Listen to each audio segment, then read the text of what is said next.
সূরাতুন নিসা এর প্রথম আয়াতে আল্লাহ বলছেন, ইয়া আইয়ুহান নাসুত্তাকু রাব্বাকুমুল্লাযী খালাকাকুম মিন নাফসিন ওয়াহিদাতিন ওয়া খালাকা মিনহা যাওজাহা ওয়া বাথসা মিনহুমা রিজালান কাসীরান ওয়া নিসাআ ওয়াত্তাকুল্লাহা আল্লাযী তাসাআলুনা বিহি ওয়াল আরহাম ইন্নাল্লাহা কানা আলাইকুম রাকীবা।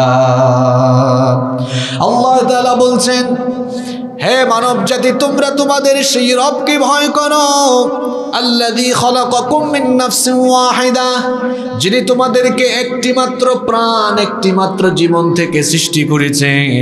সেই একটি মাত্র প্রাণ, একটি মাত্র জীবন হলেন আমাদের বাবা সাইয়েদিনা আদম আলাইহিস সালাম। আমাদের বাবাকে আল্লাহ তাআলা যখন বানাবেন তখন তিনি ফেরেশতাদের সাথে পরামর্শ করেছিলেন। ফেরেশতারা তখন আল্লাহ তাআলাকে নিষেধ করেছিল, বাধা দিয়েছিল, কিন্তু আল্লাহ তাআলা বলেছিলেন, ইন্নী আ'লামু মা লা তা'লামুন, কি উদ্দেশ্যে আমি মানুষ বানাচ্ছি এটা আমি জানি, তোমরা জানো। রব্বুল আলামিন আমাদের বাবাকে মোট 6টা ক্যাটাগরিতে বানালেন। 6টা পদ্ধতিতে আমাদের বাবা পৃথিবীর প্রথম মানুষ আদম আলাইহিস সালামকে বানালেন। আপনারা কথা যদি বুঝে থাকেন সবাই সমস্যারে জবাব দিয়ে বলেন, আমাদের বাবাকে আল্লাহ কয়টা স্টেপে বানিয়েছেন? আস্তে বলবেন না, জোরে বলেন, কয়টা? নাম্বার 1, 1 নাম্বার আল বিদায়া ওয়ান নিহায়া, তাফসীর ইবনে কাসির সহ অন্যান্য সকল তাফসীর গ্রন্থে এই আয়াতগুলোর ব্যাখ্যা এভাবে এসেছে। আল্লাহ যখন মানুষ বানানোর সিদ্ধান্ত নিলেন, প্রথমে আল্লাহ সাইয়েদিনা জিবরিল আমিনকে ডাকলেন। সাইয়েদিনা জিবরিল আমিনকে ডেকে আল্লাহ তাআলা বললেন, ও জিবরিল, তুমি দুনিয়ার বুকে যাও, গিয়ে তুমি জমিনের সকল উপাদানের, সকল কালারের মাটি সংগ্রহ করে নিয়ে আসো। সাইয়েদিনা জিবরিল আমিন যখন দুনিয়ায় আসলেন, জমিন তখন ফরিয়াদ করলো, হে আল্লাহর ফেরেশতা, তুমি আমার মধ্যে কোনো ধরনের খুঁত সৃষ্টি করো না, আমার অঙ্গহানি করো না, আমি তোমার থেকে আল্লাহর কাছে পানাহ চাই, আশ্রয় চাই। সাইয়েদনা জিবরিল আমিন মাটির এই ফরিয়াদ যখন শুনলেন, মাটি আর সংগ্রহ করলেন না, খালি হাতে ফিরে গেলেন। আল্লাহ তাআলা বললেন, কি ব্যাপারে জিবরিল, খালি হাতে ফিরে এসেছো কেন? তোমাকে তো মাটি সংগ্রহ করতে বললাম। সাইয়েদনা জিবরিল তখন বললেন, রব, মাটি আমার কাছ থেকে তোমার কাছে পানাহ চেয়েছে, তোমার আশ্রয় চেয়েছে, এজন্য আমি ছেড়ে এসেছি, আনি নাই।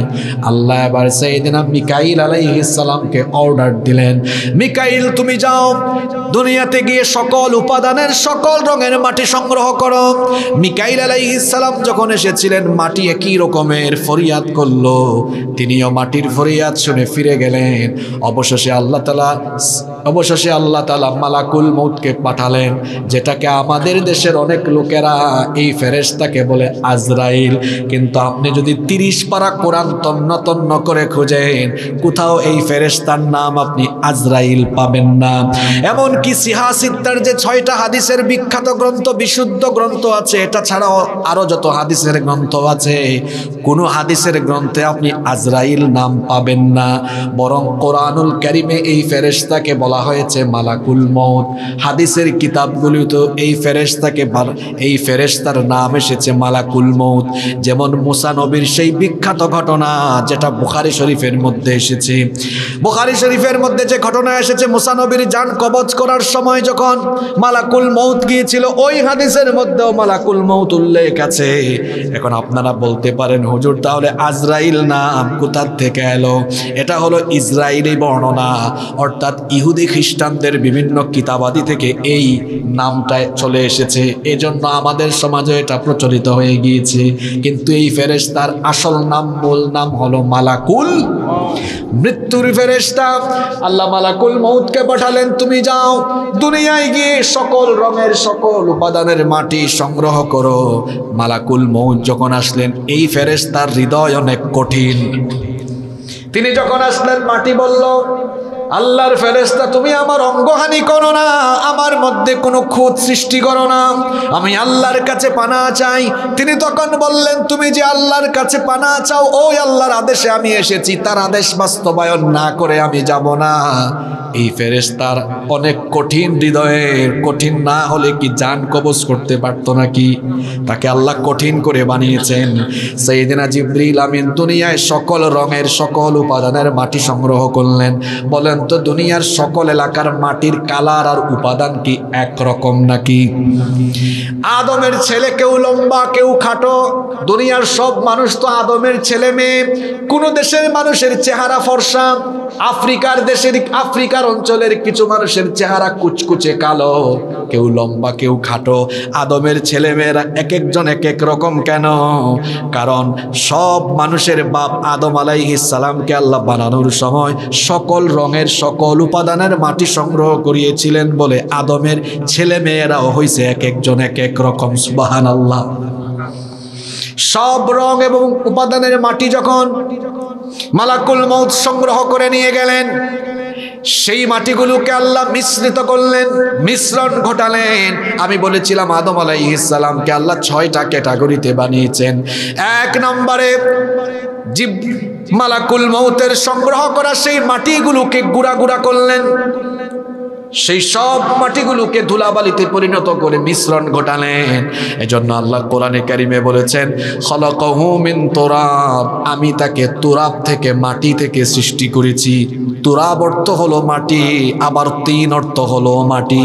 পার্থক্য হলো আরবি অভিধান খুললে দেখবেন ধুলাবালি যুক্ত মাটিকে আরবিতে বলা হয় তুরাব।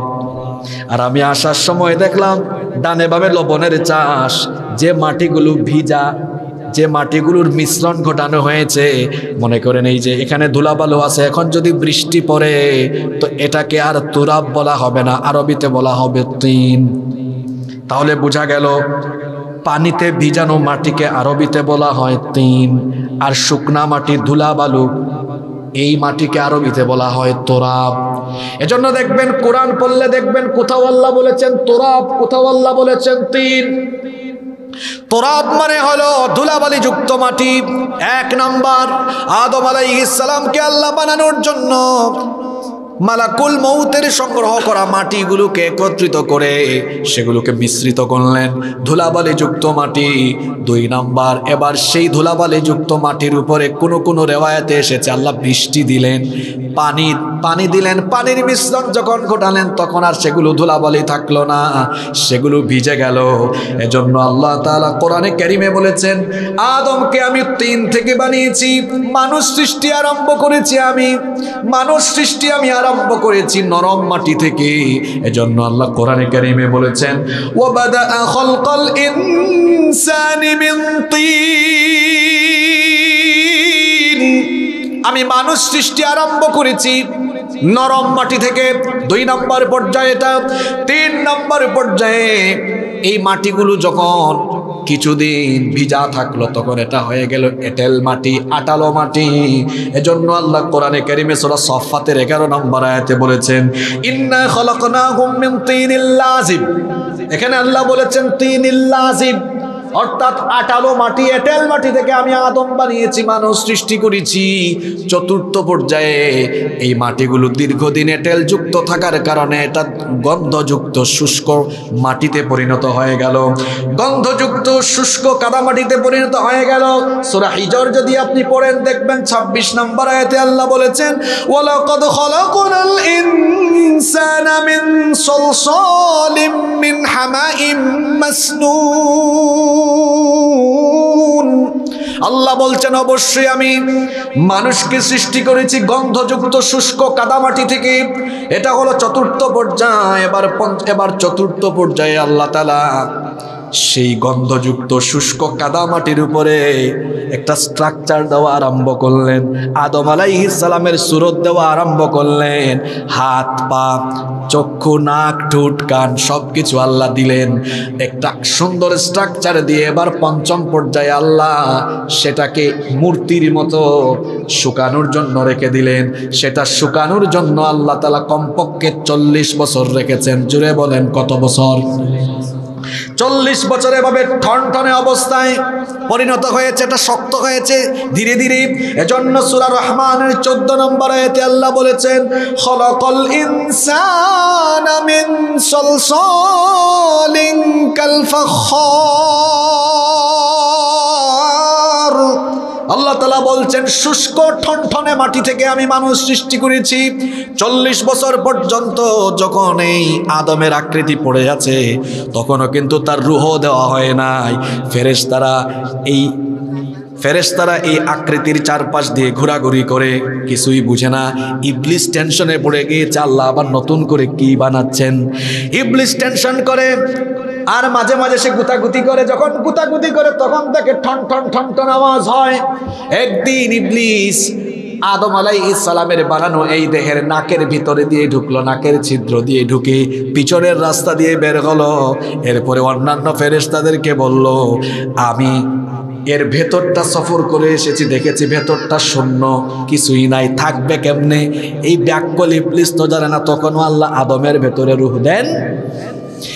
ষষ্ঠ পর্যায়ে বলেছিলাম আমাদের বাবাকে আল্লাহ 6টা পর্যায়ে বানালেন। ষষ্ঠ পর্যায়ে এবার আদম আলাইহিস সালামের বানানোর কাজ আল্লাহ সম্পন্ন করলেন। ষষ্ঠ পর্যায়ে আদম আলাইহিস সালামের বানানো এই দেহের ভেতরে আল্লাহ রূহ ফুঁকে দিলেন।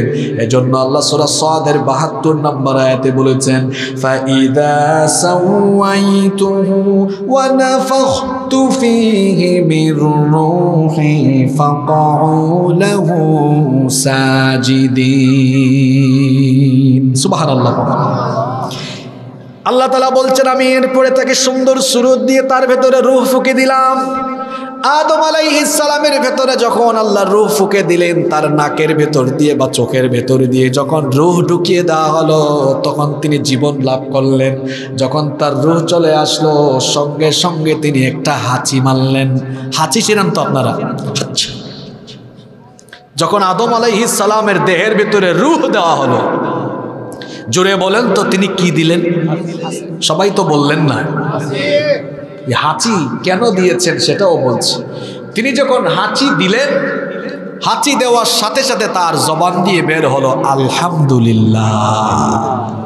এখন প্রশ্ন হলো, হাঁচি দেওয়ার পরে তিনি আলহামদুলিল্লাহ বললেন কেন? আলহামদুলিল্লাহ মানে হলো শুকরিয়া কার? জোরে বলেন প্রশংসা কার? হাঁচি দেওয়ার পরে আমরাও তো আলহামদুলিল্লাহ বলি, কারণ আমাদের বাবা আলহামদুলিল্লাহ পড়েছেন, এজন্য আমরাও আলহামদুলিল্লাহ। আদম আলাইহিস সালাম বললেন আলহামদুলিল্লাহ, আর হাঁচির জবাবে আল্লাহ বললেন রাহিমাকা রব্বুক, তোমার রব তোমার উপরে রহম করেন। সুবহানাল্লাহ। এজন্য হাদিসে এসেছে, যে হাঁচি দিবে সে আলহামদুলিল্লাহ পড়বে, আর যে হাঁচি শুনবে সে জবাব দিবে ইয়ারহামুকাল্লাহ। এরপরে আবার হাঁচি দাদা যেন পুনরায় বলে ইয়াহদিকুমুল্লাহু ওয়া ইয়াসলিহু বালাকুম। এই যে হাঁচি দেওয়ার পরে আমাদের বাবা আলহামদুলিল্লাহ বলেছেন কেন? কারণ হাঁচি আল্লাহর নেয়ামত। হাদিসে এসেছে ইন্নাল্লাহা ইউহিব্বুল উতাস ওয়া ইউকরাহুত তাসাউব, নিশ্চয়ই আল্লাহ হাঁচি পছন্দ করেন আর হাই তোলা অপছন্দ করেন। হাঁচি আল্লাহর নেয়ামত, এজন্য তিনি আল্লাহ শুকরিয়া করেছেন। আদম আলাইহিস সালামকে তো আল্লাহ বানিয়েছেন মাটি থেকে, ভেতরে কলকবজার মধ্যে তো কিছু ময়লা আবর্জনা থেকে গেছে। রূহ যখন ঢুকেছে, এক হাঁচি দিয়ে সব ময়লা আবর্জনা ভেতর থেকে বের হয়েছে। সুবহানাল্লাহ পড়বেন না? মানুষ কখন হাঁচি দেয় দেখবেন, আপনাদের রান্নাঘরে যখন ঝাঁঝালো কিছু রান্না হয়, নাকের ভিতর দিয়ে ঢুকলে সাথে সাথে হাঁচি আসে। নাকের ভিতর দিয়ে পোকা বা কিছু ঢুকলে বিড়বিড় বিড়বিড় করে, তখন হাঁচি আসে। আর হাঁচির ব্যবস্থা যদি আল্লাহ আমাদেরকে দয়া করে না করে দিতেন, আমাদের বাপ দাদা 14 গোষ্ঠীর সম্পদ বিক্রি হয়ে যেত ভেতরের ময়লা সাফ করতে শুনে। কেন? শোনেন আমার ভাইরা, আমরা যে পরিবেশে বসবাস করি, বলেন তো এই পরিবেশে জীবাণু, ব্যাকটেরিয়া, জার্ম কম না বেশি? আপনারা একটু কথা বলবেন, আপনাদের কষ্ট হচ্ছে? আমাদের পরিবেশে জীবাণু আছে না নাই? এই যে আমরা নিঃশ্বাস নিচ্ছি, নিঃশ্বাসের সাথে নাকের ভেতর দিয়ে জীবাণু ঢুকছে না? তো জীবাণু ঢুকতে ঢুকতে তো জীবাণুর ফ্যাক্টরি হয়ে যাচ্ছে। এই জীবাণুগুলো যদি বের হওয়ার একটা ব্যবস্থা না থাকে, তাহলে আমরা অসুস্থ হয়ে যাব। আমাদের ফুসফুসে লিভারের সমস্যা দেখা দিবে এবং ওই ময়লার ফ্যাক্টরি নিয়ে কবরে যাইতে হবে। নইলে চট্টগ্রাম মেডিকেলে যাবেন, ঢাকায় যাবেন, গিয়ে হাসপাতালে অপারেশন করে বা চিকিৎসা নিয়ে এই ময়লা বের করা লাগতো। আমরা যখন হাঁচি দেই, চিকিৎসা বিজ্ঞানীরা বলেছেন মানুষ যখন হাঁচি দেয় তখন তার নাক দিয়ে 160 মাইল বেগে বাতাস নির্গত হয়। আল্লাহু আকবার। আপনাদের এলাকার রাস্তাঘাট তো অনেক সুন্দর, এখানে গাড়ির পিকআপ, আমরা যে গাড়িতে এসেছি পাশেও উঠানো যায় না, একদম ধীরে ধীরে চালাইতে হয়। মোটর সাইকেলও মনে হয় 15-20-এ চালান আপনারা, তাই না? এরকমই তো হবে স্পিড। তো সেখানে হাঁচি বের হয় 100 কত মাইল, 160 মাইল বেগে।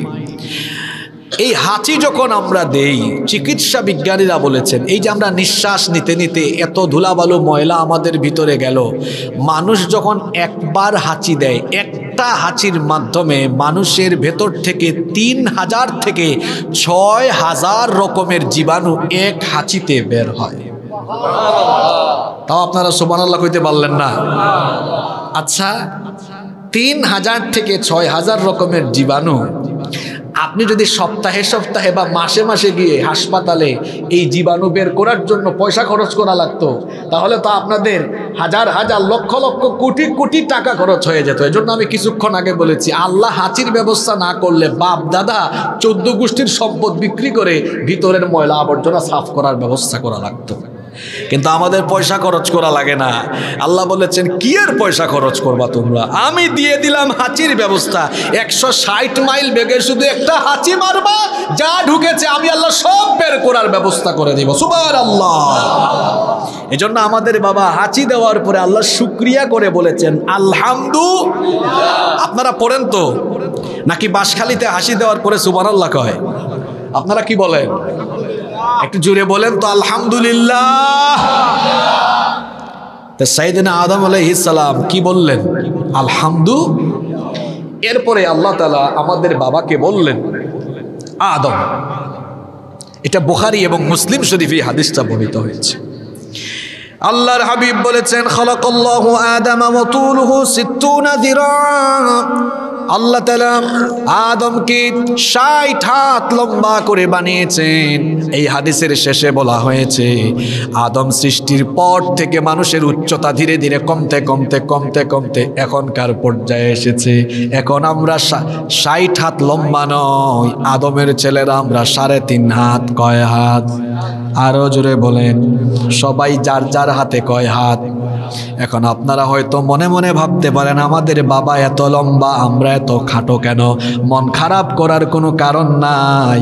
আল্লাহর হাবিব বলেছেন জান্নাতে যখন যাবে তখন আমাদের বাবা আদম আলাইহিস সালামের মতো 60 হাত লম্বা হয়ে সকল মানুষ জান্নাতে যাবে। হাতে কি কামড়ায়?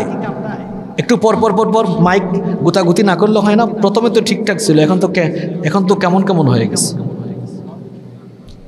তাহলে আপনারাও 60 হাত লম্বা হয়ে যাবে। আপনারা খুশি না বেজার? আদম আলাইহিস সালামকে আল্লাহ বানানোর পরে বললেন ইযহাব ফাসাল্লিম আলা উলাইকান নাফারি মিনাল মালাইকা। আদম ওই যে ফেরেশতার দল দেখা যায় তাদের কাছে যাও, গিয়ে তাদেরকে সালাম দাও। আল্লাহ সালাম শিখালেন। সালাম হলো আল্লাহর একটা নাম। বলেন তো সালাম কার নাম? আমরা আল্লাহর গোলাম, এই জন্য আমরাও নাম রাখি আব্দুস সালাম, মানে সালামের বান্দা। আমরা তো সালাম হতে পারবো না, এই জন্য আমাদের নাম আব্দুস সালাম, সালামের গোলাম, সালামের বান্দা। আল্লাহ তাআলা আদম বানানোর পরে প্রথমে কি শিখাচ্ছেন দেখেন। আল্লাহ বললেন যাও ফেরেশতাদেরকে গিয়ে সালাম দাও, আর শোনো তারা তোমাকে কি জবাব দেয়, কারণ এটা হবে তোমার আর তোমার বংশধরদের অভিবাদন রীতি। দেখা সাক্ষাৎ হলে পরস্পর পরস্পরকে সালাম দিবে। তিনি গিয়ে সালাম দিলেন, ফেরেশতারাও সালামের জবাব দিল ওয়া আলাইকুমুস সালাম ওয়া রাহমাতুল্লাহ। দেখা সাক্ষাৎ হলে আমরা কি দিব? তবে সালাম দিতে যাইয়া ফাইজলামি করা যাবে না। আমাদের দেশে অনেক মানুষ, অনেক উচ্চশিক্ষিত মানুষও শুদ্ধ সালাম জানে না। অনেক উচ্চশিক্ষিত মানুষও শুদ্ধ সালাম, অনেকে রাজনীতি করে শুদ্ধ সালাম জানে না। সিরিয়ালও ঠিক রাখতে পারে না বক্তব্যের সময়, কয় বিসমিল্লাহির রহমানির রহিম আউযু বিল্লাহি মিনাশ শাইতানির রাজিম। আবার মাঝে মাঝে মাঝখান থেকে শব্দ ডিলিট করে দেয়, কাট। দেখেন না এক খেলোয়াড় এমপি হয়ে গেছে, এখন বক্তব্য দিয়েছে বিসমিল্লাহির রহিম, মাঝখানে রহমান বান সিটিংই ঠিকই আছে। যারা শুদ্ধ করে সালাম দিতে পারে না তাদের উচিত আগে সালাম শিখে তারপরে রাজনীতি করা। কারণ রাজনীতির উদ্দেশ্য যদি হয় মানুষের সেবা করা, তো সালাম দিতে যাইয়া সে তো আগেই সেবা না, মানুষ মাইরা ফেলতেছে। কয় সালাম আলাইকুম, সাম আরবি শব্দ, এখানে আলেমরা বসে আছেন। সালাম অর্থ শান্তি, সাম অর্থ মৃত্যু। আসছে রাজনীতি করতে, সেবা করতে, আইসেই সালাম দেয় সালাম আলাইকুম, মানে তোরা সব মরি যা। ঠিক আছে কথা? এজন্য যারা রাজনীতি করে তাদের দরকার আগে শুদ্ধ করে সালাম শিখা। আমাকে সবাই শুদ্ধ করে একটা সালাম দেন আপনারা। ওয়ালাইকুম আসসালাম ওয়া রাহমাতুল্লাহি ওয়া বারাকাতুহু। আপনারা আবার মনে মনে ভাবেন না হুজুর বহুত চালাক, এতগুলা সালাম একসাথে নিয়ে ফেলছে। আসলে বিষয়টা এমন নয়। বিষয়টা হলো আমরা এই যে আদান প্রদান, সালামের আদান প্রদান করে সালামের তালিম নিলাম। আলহামদুলিল্লাহ পড়েন। আদম আলাইহিস সালামকে আল্লাহ বানালেন, এখন তিনি একা একা আছেন জান্নাতের ভিতরে। একা একা কি ভালো লাগে?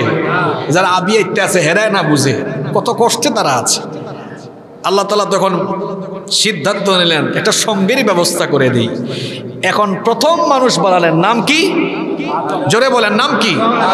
আল্লাহ সিদ্ধান্ত নিলেন আরেকজন বানাবেন, তবে এক জাতের না, ভিন্ন জাতের, যাতে দুজনের মধ্যে একটা আন্ডারস্ট্যান্ডিং হয়, যাতে সময়টা ভালো কাটে।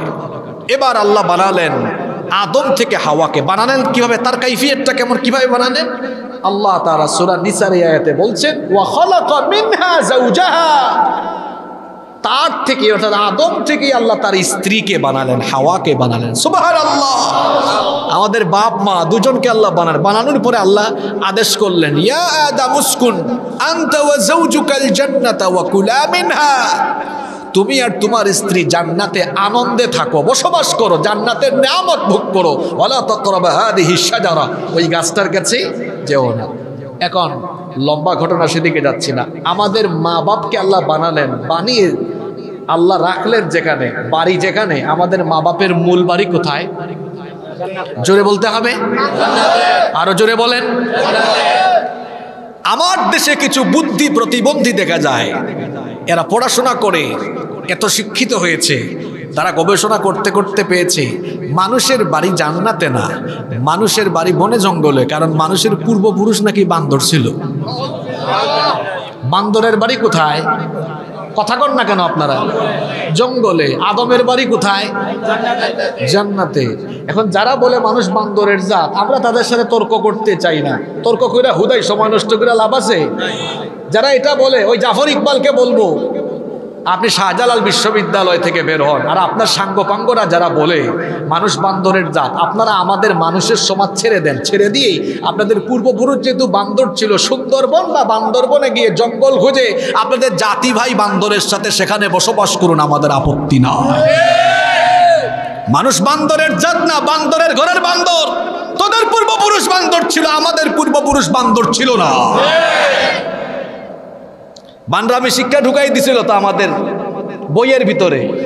যখন আপনারা সবাই গোটা বাংলাদেশের মানুষ প্রতিবাদ তুললেন, বান্দরের ঘরের বান্দররা স্বপ্ন আর বাস্তবায়ন করতে পারে নাই। মাননীয় প্রধানমন্ত্রীকে জন্য আমরা ধন্যবাদ জানাচ্ছি। তবে ধন্যবাদ আমরা আরো বাড়াবো। আপনি আরো চলমান সমস্যা আছে, এগুলো সমাধান করতে। চলমান সমস্যা কোনটা এটা আমাকে আয়াত বলে দিবে না, এটা যে আয়াত তিলাওয়াত হয়েছে এই আয়াত বের করে দিবে। চলমান সমস্যা কোথায় এটা বের করে দিবে আজকের তিলাওয়াতকৃত এই আয়াত। তো আল্লাহ তাআলা বলছেন, আমরা সেই আয়াতে ফিরে যাই। সূরা হুজুরাতের কত নম্বর আয়াত জানি ছিল? 13, মনে আছে? আল্লাহ বলছেন, ইয়া আইয়ুহান নাসু ইন্না খালাকনাকুম মিন যাকারিন ওয়া উনসা, হে মানব জাতি, আমি তোমাদেরকে এক পুরুষ আর এক নারী থেকে সৃষ্টি করেছি। এই এক পুরুষ আর এক নারী, আমাদের মা বাপ দুইজন দুনিয়াতে আসলেন, সংসার আরম্ভ করলেন। এটা ছিল দুনিয়ার প্রথম সংসার। সংসার আরম্ভ করলেন, দাম্পত্য জীবন শুরু হলো, বাচ্চা কাচ্চা হওয়া আরম্ভ হলো। বাচ্চা কাচ্চা হতে হতে বংশ বড় হতে হতে হতে এখন আদম আর হাওয়ার পরিবার কত বড়, সারা পৃথিবীতে তাদের কোটি কোটি সন্তান আছে না নাই? আমরা কিভাবে হলাম, কিভাবে আমরা এত এত দেশে বিভক্ত হলাম, সেটা আল্লাহ আয়াতে বলছেন, ওয়াজআলনাকুম শুউবান ওয়া ক্বাবাইলা লিতাআরাফু। এই এক পুরুষ আর এক নারীর সংসার থেকে আমি এত বড় বংশ বানালাম, বিভিন্ন জাতি গোত্রে তোমাদেরকে ভাগ করে দিয়েছি। সুবহানাল্লাহ। আবার সূরা নিসার প্রথম আয়াতে আল্লাহ এভাবে বলেছেন, ওয়াবাসসা মিনহুমা রিজালান কাসীরান ওয়া নিসাআ। এই দুইজনের সংসার থেকে আমি বহু পুরুষ এবং বহু নারী সৃষ্টি করেছি। তাহলে কোরআনের এক আয়াতের তাফসীর করে অন্য আয়াত আল্লাহ তাআলা বলছেন, আদম আর হাওয়া থেকে আমি মানুষ বানিয়েছি দুই জাত। জোরে বলেন কয় জাত? আল্লাহ বলছেন আদম আর হাওয়া থেকে মানুষ আমি বানালাম দুই জাত, একটা হলো পুরুষ জাত আর একটা হলো নারী জাত। বলেন, একটা হলো পুরুষ জাত আর একটা হলো নারী জাত। পুরুষের কণ্ঠ একরকম, নারীর কণ্ঠ আর এক রকম। পুরুষের মাথা থেকে পা পর্যন্ত শারীরিক কাঠামো একরকম, নারীর শারীরিক কাঠামো আরেক।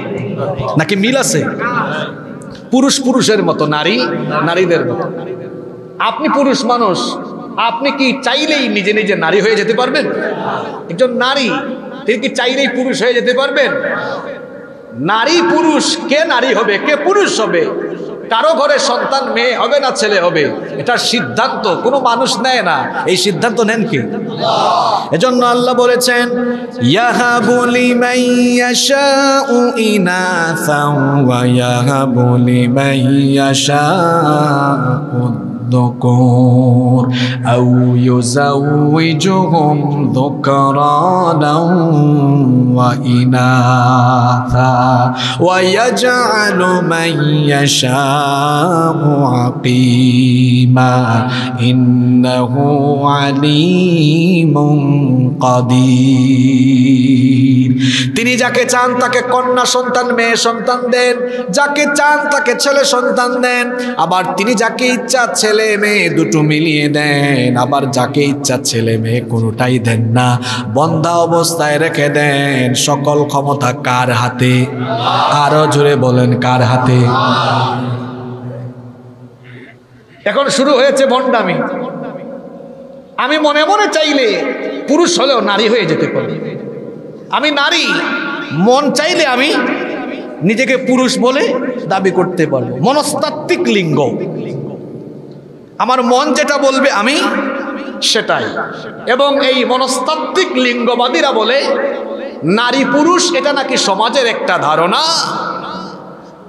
কোনো মানুষ সে যদি পুরুষ হয়েও মনে করে তার কাছে নারী নারী লাগছে, তো এটা আসলে সে মনে করবে সে ভুল দেহে আটকা পড়েছে।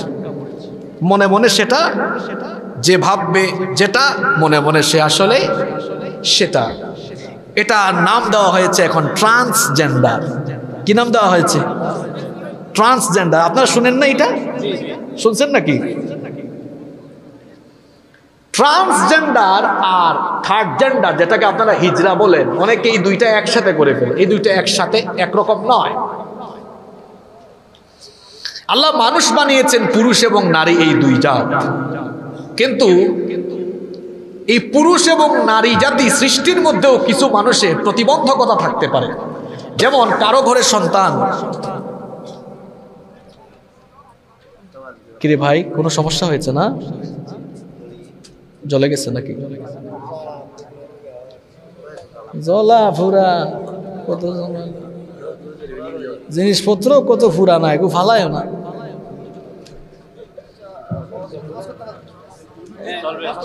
মাইক চলবে না? আচ্ছা আপনারা শুনেন, আমার তো সময়ও কম। আপনারা তাকান একটু, আমরা সময় কাজে লাগাতে যাচ্ছি। হ্যাঁ আচ্ছা বসেন, দেখেন বসেন আপনিও। কারো ঘরে সন্তান জন্ম নিল, চক্ষু কানা, হাত পা সমস্যা, তাকে আমরা কি বলি? প্রতিবন্ধী বলি। তাকে আমরা কি বলি? তো একজন মানুষ বিভিন্ন অঙ্গ প্রত্যঙ্গে যেমন প্রতিবন্ধী হতে পারে, তেমনি লিঙ্গের ক্ষেত্রেও সে লিঙ্গ প্রতিবন্ধী হতে পারে। এমনও হতে পারে তার মধ্যে উভয় লিঙ্গের আলামত আছে বা কোনোটাই পাওয়া যাচ্ছে না, যেটাকে আপনারা হিজরা বলেন আর কি। ইসলামী শরীয়তে এদেরকে খুনসা বলে, অর্থাৎ লিঙ্গ প্রতিবন্ধী, লিঙ্গে জটিলতা আছে। এখন এই লিঙ্গ প্রতিবন্ধী আর ট্রান্সজেন্ডার এক জিনিস নয়। লিঙ্গ প্রতিবন্ধী হলে কি করব আমরা? তাদেরকে হিজরা বলবো? না না, ওয়ালাকাদ কাররামনা বানি আদম, আল্লাহ বলেছেন আমি মানুষকে সম্মানিত করেছি। সে মানুষ, তাকে সম্মান করে কথা বলতে হবে। এখন যদি দেখা যায় তার কণ্ঠ ছেলের মতো, দাড়ি গুফ আছে ছেলের মতোই, তো ইসলামী শরীয়ত বলছে তাকে ছেলে পরিচয়ে পুরুষ হিসাবে ধরে নাও, তাকে সেই স্বীকৃতি দাও। একটা মেয়ের কণ্ঠ মেয়ের মতো, তার লিঙ্গজনিত সমস্যা আছে, কিন্তু মেয়ের মতো শরীর, মেয়ের মতোই কণ্ঠ, তাকে নারী হিসাবে স্বীকৃতি দাও। এবং তাদেরকে চাকরি বাকরি, পড়াশোনা এবং মিরাস, উত্তরাধিকার ক্ষেত্রে সব জায়গায় তার অধিকার ইসলাম নিশ্চিত করেছে। তাকে কোনো অধিকার থেকে আপনি বঞ্চিত করতে পারবেন। আর আরেকটা আছে খুনসা মুশকিল, কোন লিঙ্গের আলামতই বোঝা যায় না। এগুলো পৃথিবীতে প্রতি ৫,০০০ জনে একজন হতে পারে, এদের সংখ্যা খুব কম। পশ্চিমা দুনিয়ায়, পশ্চিমা বিশ্বে এদেরকে তারা হিজরা বলে, ট্রান্সজেন্ডার বলে। তারা ট্রান্সজেন্ডার আর হিজরাকে একই অর্থে গ্রহণ করেছে, কিন্তু ট্রান্সজেন্ডার আর হিজরা এক জিনিস নয়। আপনাদের ভাষায় আপনারা যেটা হিজরা বলেন এটা জন্মগত সমস্যা, আর ট্রান্সজেন্ডার এটা মানসিক সমস্যা। যিনি লিঙ্গ প্রতিবন্ধী তিনি তো জন্মের সময় তার সুস্থ লিঙ্গ নিয়ে জন্ম নেন নাই, আর যিনি ট্রান্সজেন্ডার তিনি সুস্থ লিঙ্গ নিয়ে জন্ম নিয়েছেন, কিন্তু মনে মনে তিনি বিপরীত লিঙ্গের ধারণা করছেন। দেখেন না এখন আমাদের বইয়ের ভিতরে আছে শরীফ থেকে, হ্যাঁ বলেন, শরীফ থেকে শরীফা, এইসব গল্প ঢুকিয়ে দেওয়া হচ্ছে। আমাদের ছোট ছোট কচিকাচা বাচ্চাদেরকে এই ট্রান্সজেন্ডারের ধারণা মাথায় ঢুকিয়ে দেওয়া হচ্ছে। কেন জানেন? যাতে আমাদের ছোট ছোট এই বাচ্চাদেরকে এই অশিক্ষা, কুশিক্ষা, অখাদ্য, কুখাদ্য দিয়ে যাতে আমাদের কোমলমতি বাচ্চাদেরকে সমকামী হিসাবে গড়ে তুলে আমাদের ভবিষ্যৎ প্রজন্মকে যেন ধ্বংস করে দেওয়া যায়। আমরা বলতে চাই এই বাংলাদেশ ওলামা মাশায়েখ, পীর মাশায়েখদের অনেক কষ্ট মেহনতে মসজিদ মাদ্রাসা অনেক মেহনতে আবাদ হয়েছে। যেই দেশ অসংখ্য উলামা মাশায়েখ, পীর মাশায়েখদের খেদমতে আবাদ হয়েছে, এই দেশে পশ্চিমাদের সেই শিখিয়ে দেওয়া ট্রান্সজেন্ডার মতবাদকে সুপ্রতিষ্ঠিত হতে দেওয়া হবে না, হবে না, হবে না।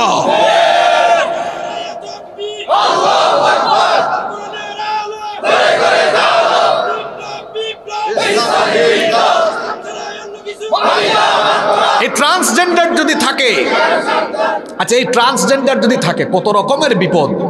একটা ছেলে যখন কলেজে উঠবে, লুচ্চামি করার খাই ছুটলে হোস্টেলে সিট নেওয়ার সময় বলবে, স্যার আপনি আমাকে দেখছেন আমি ছেলে, কিন্তু মনে মনে আমি একটা মেয়ে, আমাকে মহিলা হোস্টেলে সিট দেন। কারবার কি ঘটবে বুঝতেছেন তো? শিয়াল যদি মুরগির খামারে গিয়ে বলে, দেখো মুরগিরা আমাকে দেখছো শিয়ালের মতো, কিন্তু মনে মনে আমি মুরগি, তোমাদের সাথে থাকতে দাও, পরের দিন সকালে একটা মুরগিও পাওয়া যাবে? কথা বলেন, পাওয়া যাবে না।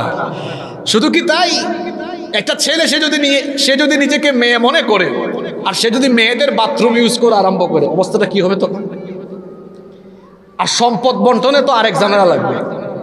একজনের ছেলে মুন্না, একজনের মেয়ে মুন্নি।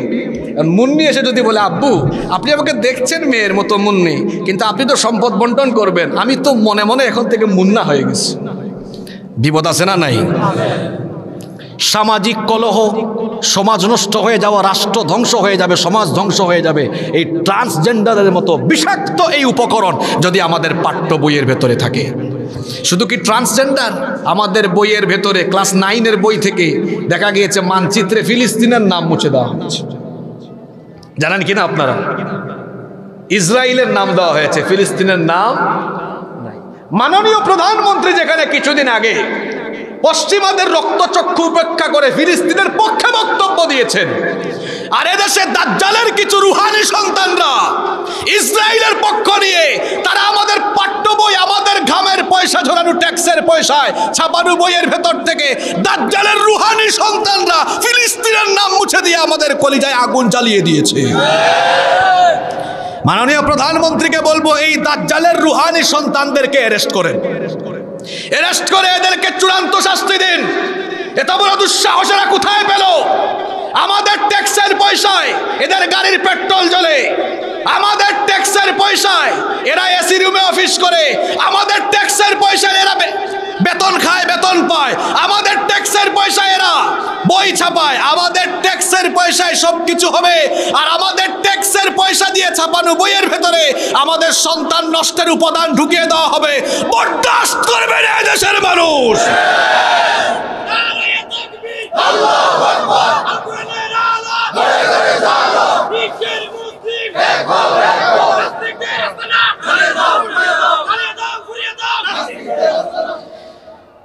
মানুষকে আল্লাহ তাআলা সম্মানিত করেছেন।